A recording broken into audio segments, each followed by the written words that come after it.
Hello friends, स्वागत है आप सबका हमारे यूट्यूब चैनल में। हमने पिछली क्लास में आपको हार्ट के बारे में बताया था। हमारा आज का टॉपिक है हार्ट अटैक, जिसे हिंदी में हृदय घात या दिल का दौरा भी कहते हैं। आज के इस वीडियो में हम ये जानेंगे कि हार्ट अटैक क्या होता है और इसके आने के मेन रीज़न क्या होते हैं।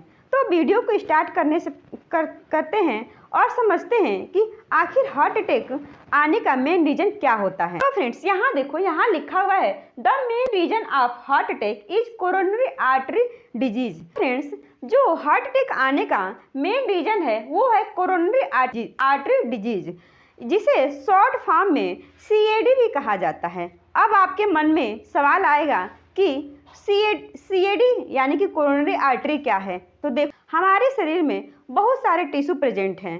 तो फ्रेंड्स देखो, हमारे बॉडी में बहुत सारे टिश्यू प्रेजेंट होते हैं और हार्ट जो है हमारे बॉडी का बहुत ही महत्वपूर्ण आर्गन है, क्योंकि हार्ट क्या है, हमारे बॉडी का पंपिंग आर्गन है और हार्ट को काम करने के लिए ऑक्सीजन रिच ब्लड चाहिए। और ये जो कोरोनरी आर्टरी है, ये हार्ट को काम करने के लिए ऑक्सीजन पहुंचाने का काम करती है। तो जो कोरोनरी आर्टरी है वो हार्ट को ऑक्सीजन वाला ब्लड पहुंचाती है। अब हम समझेंगे कि प्लेग क्या है। जैसे कि तो देखो फ्रेंड्स, जब कोलेस्ट्रॉल और अदर सब्सटेंस कोरोनरी आर्टरी में डिपॉजिट होने लगते हैं तो उन्हें कहा जाता है प्लेग।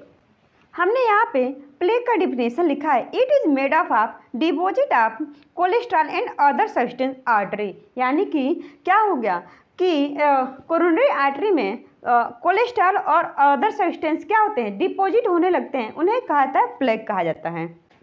अब हम यहाँ समझेंगे कि ये क्या है, ये एक आर्टरी है, ये एक आर्टरी है और आर्टरी में ये क्या हो गया, ये जगह जगह साइड में क्या होगा, प्लेग इकट्ठा हो गया। प्लेग क्या है, कोलेस्ट्रॉल और अदर सब्सटेंस हैं, तो ये साइड में क्या होता है और प्लेग इकट्ठा हो जाता है, जिसके कारण क्या होता है, ब्लड फ्लो ठीक से नहीं कर पाता है। ये यहाँ से क्या होता है, जब ब्लड फ्लो नहीं कर पाता है तो इसमें क्या होता है, ब्लॉकेज होने की संभावना होती है।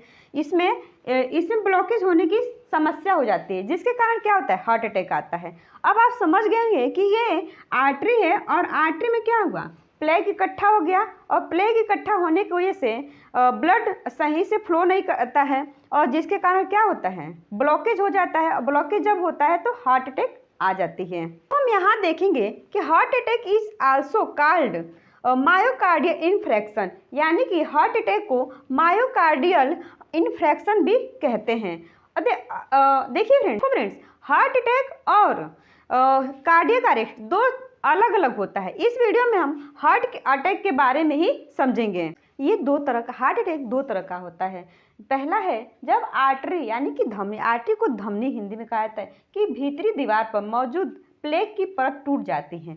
जैसा कि ये आर्टरी है और आर्टरी के अंदर क्या हुआ है, प्लेग बिल्डअप हो गया है, तो ये जो परत है क्या होती है, टूट जाती है और कोलेस्ट्रॉल व अन्य पदार्थ रक्त प्रवाह में शामिल हो जाते हैं। जैसा कि ये प्लेग है और प्लेग क्या होती है, टूट जाती है और प्लेग किस चीज़ की बनी होती है, कोलेस्ट्रॉल और अदर सब्सटेंस यानी कि अन्य पदार्थ की बनी होती हैं।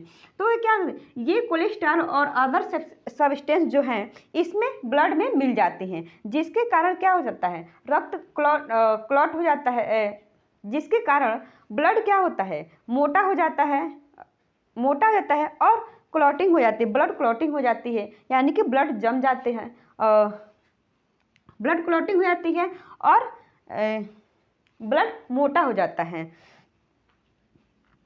तो यहाँ पे लिखा है, जब आर्टरी की भीतरी दीवार पर मौजूद प्लेग की परत टूट जाती है और कोलेस्ट्रॉल व अन्य पदार्थ रक्त प्रवाह में शामिल हो जाते हैं, जिसके कारण रक्त का थक्का ब्लड क्लॉट हो जाता है। जैसा कि ये आर्टरी है और आर्टरी के अंदर प्लेग बिल्डअप हो गया है और वो प्लेग बिल्डअप कोलेस्ट्रॉल और अदर सब्सटेंस के हैं। तो जब ये प्लेग जो की दीवारें क्या होती हैं, जब टूट जाती हैं तो ये जो कोलेस्ट्रॉल और अन्य पदार्थ हैं ये ब्लड में मिल जाते हैं और जब ब्लड में मिलते हैं तो ब्लड क्या होता है, मोटा हो जाता है, यानी कि ब्लड क्लॉट हो जाता है, यानी कि थक्का जम जाता है, जिसके कारण ब्लड फ्लो नहीं हो पाता है। और जब ब्लड फ्लो नहीं हो पाएगा तो क्या होगा, हार्ट। जब ये ब्लड क्या होता है, थिक जब हो जाता है तो ये ब्लड जब फ्लो ही नहीं हो पाता है तो क्या होता है, हार्ट अटैक आ जाती है। तो यहाँ पे हमने लिखा है कि जब आर्टरी धमनी की भीतरी दीवार पर मौजूद प्लेक की परत टूट जाती है और कोलेस्ट्रॉल व अन्य पदार्थ रक्त प्रवाह में शामिल हो जाते हैं, जिसके कारण रक्त थक्का यानी कि ब्लड क्लॉट हो जाता है। और ब्लड जब क्लॉट होता है तो ब्लड प्रवाह नहीं हो पाता है, जिसके कारण कारण क्या होता है, जब जम जाता है रक्त, ब्लड जब थक्का हो जाता है तो जिसके कारण क्या होता है, जब ब्लड प्रवाह नहीं हो पाता है तो हार्ट अटैक आ जाता है। 2 के बारे में हम समझेंगे। टाइप 2 में क्या होता है, जब दिल को ऑक्सीजनेटेड ब्लड नहीं मिल पाता जितनी आवश्यकता होती है, यानी कि जब हार्ट को ऑक्सीजन वाला ब्लड नहीं मिल पाता है तो क्या करता है, हार्ट फंक्शन करना छोड़ देता है। जब हम हार्ट फंक्शन करना बंद कर देता है तो क्या होता है, हार्ट अटैक आ जाता है।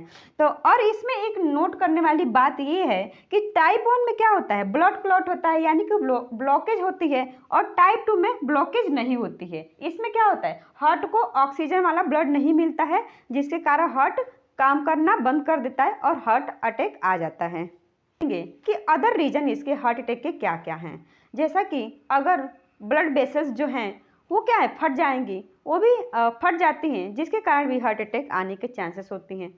अगर आपका लाइफ स्टाइल अच्छा नहीं है, आप ज़्यादा एल्कोहल लेते हैं या ज़्यादा स्मोकिंग करते हैं, या आपकी डाइट अच्छी नहीं है, या आप एक्सरसाइज नहीं करते हैं, या आप डायबिटिक के पेशेंट हैं, या आपकी हाई बीपी रहती है हमेशा, तो क्या है, ये सब रीजन क्या हैं, हार्ट अटैक, ये सब रीजन हार्ट अटैक के हैं। इन सब रीजन की वजह से हार्ट अटैक आने का जो मेन रीजन है, हमने आपको स्टार्टिंग में बताया है, CAD यानी coronary artery disease. Coronary artery disease होने के बहुत से कारण हैं, लेकिन इसका जो मेन कारण है आपका है वो डायबिटिक है, और कोलेस्ट्रॉल, अगर आपका हाई कोलेस्ट्रॉल रहता है या हाई बीपी रहता है, और या आपका वेट ज़्यादा है यानी कि मोटापा अगर ज़्यादा है, में फैट ज़्यादा है, तो भी आपको कोरोनरी आर्टरी डिजीज होने की चांसेस होती हैं। तो मैं आप अपने बॉडी का और अपने स्पेशली हार्ट का ज़्यादा ध्यान रखिए। तो आपको ये वीडियो अच्छा लगा हो तो प्लीज़ हमारे इस वीडियो को लाइक करें, शेयर करें और चैनल को सब्सक्राइब करें। मिलते हैं नेक्स्ट वीडियो में, तब तक के लिए धन्यवाद।